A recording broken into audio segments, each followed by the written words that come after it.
All right, here's a few news articles I thought were interesting. Google has been putting Rust into Android 13, which I did not know.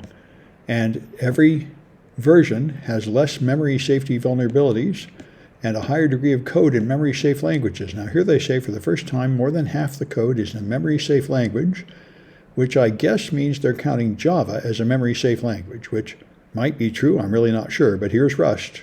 And Java and the rest of this stuff is C and C++, and I don't really know what Kotlin is. But anyway, I didn't know there was any Rust in the Android platform, but apparently there is, which is very good. We're covering Rust in the malware analysis class, and it'll be an exploit development class next semester. It's very important. And here's one which I'm hoping we'll have more news about soon. There are a couple of posts on Mastodon saying this is really, really serious. And unfortunately, this article is far too technical and doesn't make it clear what's going on. But apparently, the signing certificate used to sign the Android operating system or critical Android system files has been stolen and used to sign malware. So if that's true, that would indeed seem to be quite serious. It means there's been some kind of a leak of that certificate, and trusted code on Android platform will be untrustworthy. So I'm hoping we'll have a more informative article soon showing the impact. The application sign may declare they want to share, give me the same set of permissions. So anyway, we'll see what happens. But they say all affected parties should rotate the platform certificate, which it seems like nobody can do that except the people that made the version of Android you're using. So anyway, I'm not sure what the deal is, but I think we'll be hearing more about that. Hello, Mole. All right, so Twitter, as you know, and Elon Musk has essentially ended all content moderation on Twitter, except for randomly taking off people that offend him personally. So it's just a tyranny with a capricious infant on the top, not anything organized or with any rules or anything. And so in particular, among other things, in addition to reinstating the Russian bots that were attacking people and reinstating the Nazis that got sued by the people they threatened to kill and people like that, they've also ended COVID-19 misinformation filtering. So that's actually quite serious. And here's, and as you might imagine, people can prove that allowing COVID misinformation on social networks is extremely bad for people, has a lot of consequences. And I saw another article where a European regulator said this violates a European safety rule, and they will ban Twitter in Europe if they don't amend this. There was, for about a day, there was a post from Elon Musk saying that Apple had threatened to throw Twitter out of the App Store for presumably this, so it wasn't clear, but then he says he made up with them and they aren't going to do it, so I don't know. Although logically they should. This is exactly the kind of thing which causes everybody to stop doing business with you because it's too dangerous to have to be involved with people that are spreading COVID misinformation. And Elon Musk and Apple made up today. Supposedly they did, yes. But I don't know if Apple can tolerate COVID misinformation, which is his new thing, allowing COVID misinformation. No, Tim Cook, Elon Musk toured the campus, so I think Yeah, that's right. Tim Cook got Elon Musk to go tour the campus and stuff, so there's personal friendship, but the fact is there are certain things that they cannot tolerate in the store, and I think COVID misinformation is going to be among them. I think they will have legal troubles if they allow the apps to perpetuate COVID misinformation. We'll see. The European apps certainly will.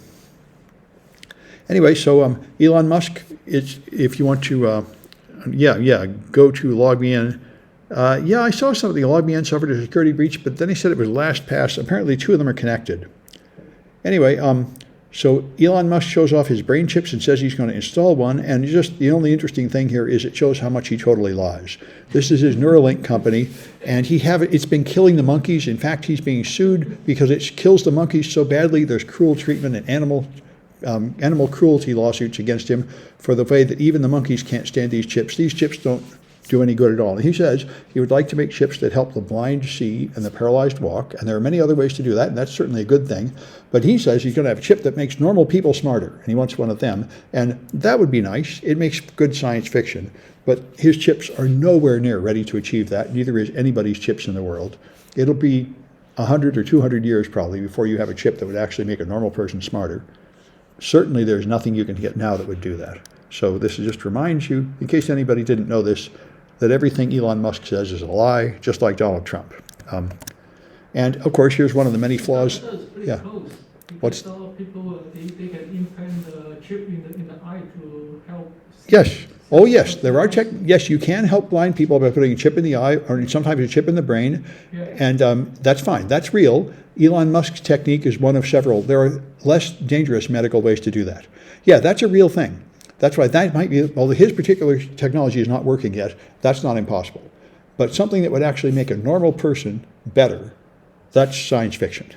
Fixing somebody with a medical problem is a much lower bar because they'll be happy with like miserable vision or incomplete control of their arms if they had none at all. Taking somebody that's really in bad shape and making them a little better you can do. But taking somebody that's healthy and improving their life in a significant way, we're nowhere near that. And so here's what happens with all this COVID misinformation. So many people are afraid of vaccination that these New Zealand parents have refused to let surgery happen on their baby because the blood might have come from someone vaccinated. And they're having a big battle in the New Zealand legal system because the same thing happens here when you have people like Jehovah's Witnesses that refuse to have blood transfusions. Parents are allowed to have religion, but when it gets down to killing their child, then at some point the state will step in and say you cannot deny your child this important medical treatment even if it violates your religion. So they're having that battle in New Zealand.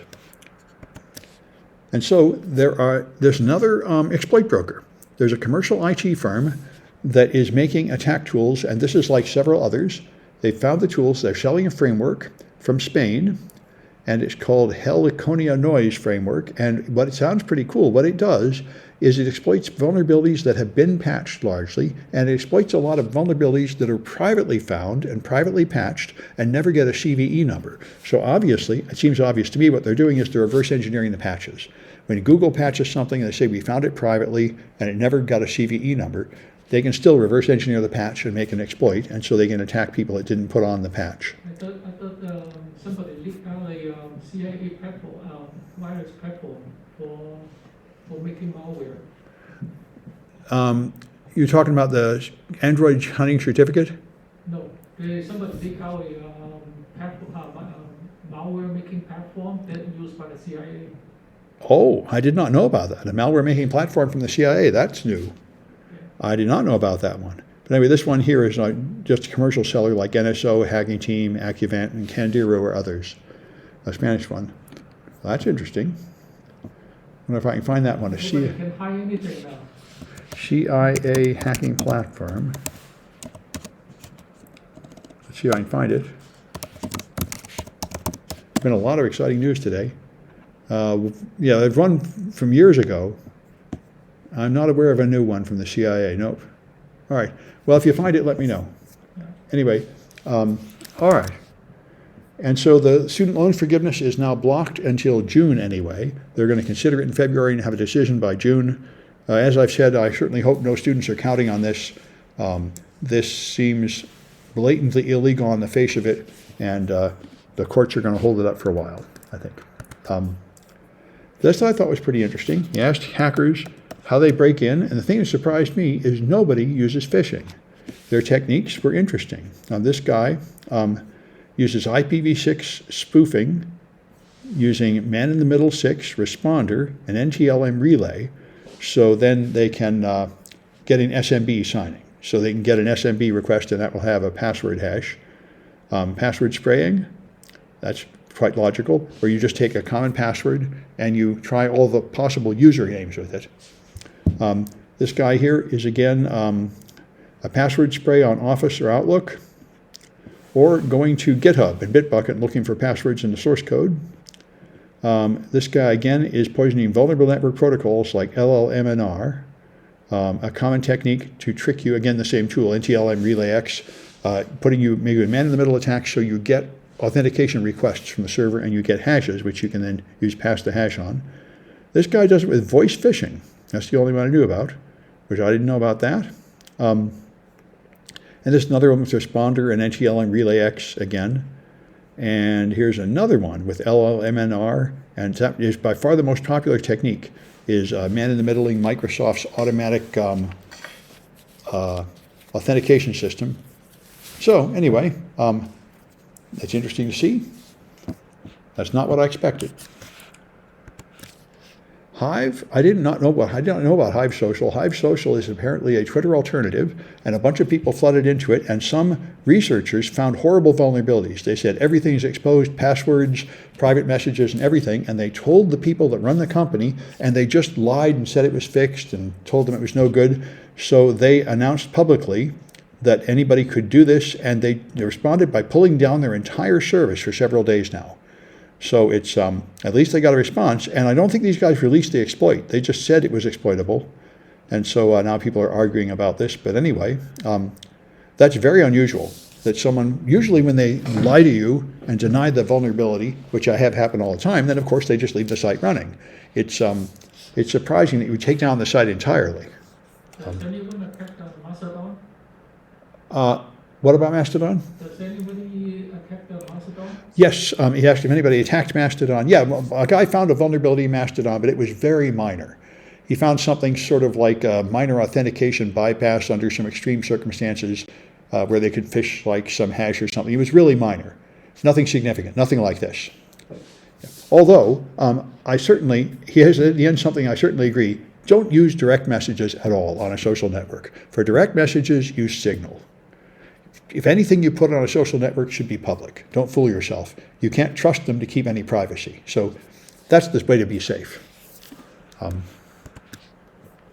So there's a new satellite that is very big. The plan of the Blue Walker satellite is to be so big, it's like a quarter the size of a football field. And the point is, they want a cell phone to talk directly to the satellite without having to go through a ground station.